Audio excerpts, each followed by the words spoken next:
So hello mga mare, for today's video, samahan niyo ako bumili ng aming lunch. Ayan, at ito nga ang naisip kong lunch, ang Cal's. Cal's na manok. Yan, tawag sa amin dito ay Cal's yan, o 45 days na manok. So ito yung nadampot ni atin, hindi na ako nakapili. 2 kilo daw to, 120 per kilos, 250 yung binayaran ko. Yan, labas, 2 kilo. So, samahan niyo ako, tingnan natin kung paano dinedressing tong manok. O, dressing or tinatanggalan ng balahibo. So, ayan, nakita niyo may mga hubad-hubad na dito.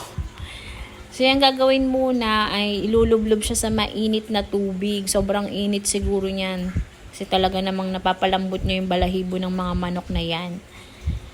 At saka yan ay sa kahoy lang. Yan. Kasi kung sa gatong yan, maaksaya guys. So, mga 3 minutes lang inilublob ni Manong. Ayan, inahon na nga at ilalagay na siya dito. Yun nga lang, may isa pang parang hindi pa siya masyadong nabanlian. Kasi nga buhay pa. Ibabalik pa yan ni Manong dun sa mainit na tubig. Nakakaawa din naman. Pero ganyan po talaga yan. Ganyan talaga yan kung paano sila balatan. Ayan. So, kung papansin nyo, tali-tali din siya. Per order yun. Ibig sabihin, yung isang taling yun, may order nun. Ito yung isang peraso. Ito yung akin. Malamang, kasi isa lang naman yung order ko. So, ang galing para hindi magkapalit-palit yung order. Tali-tali siya. Eh, nilublob nga ni Manong ulit yung akin yun. And itilagay na. Yan, sinimula na yung dressing. Oh, guys. So, di ba automatic na siya. Hindi na siya babalatan isa-isa. Dati, tanda ko ng bata ko, ganun pa yata yung pagbabalat nila dito. Ayan. So, yung pinapaikot-ikot na yun, yung mga tusok-tusok na block, yung plastic lang naman yun, guys. Kaya, malambot na yung balahibo, kaya madali nang matanggal. So, yun nga, wala pang 1 minute, okay na. Balat na sila.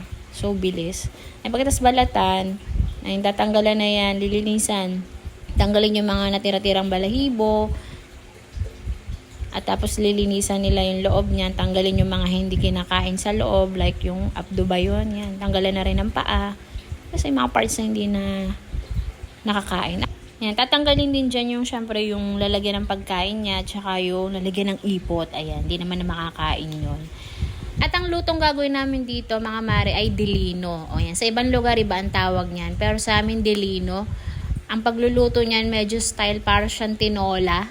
Pero sa pressure cooker mo siya lulutuin para lumambot. Kasi nga kal siya, medyo matanda na yung kanyang karne.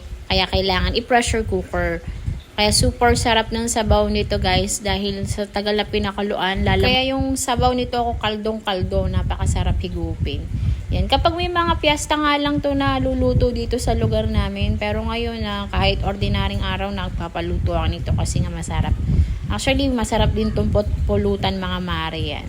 Pero ngayon gagawin namin siyang ulam lunch. Ayan. So, ayun na nga, uuwi na ako at para maisa lang na to, matagal-tagal din itong lutuin. Bye!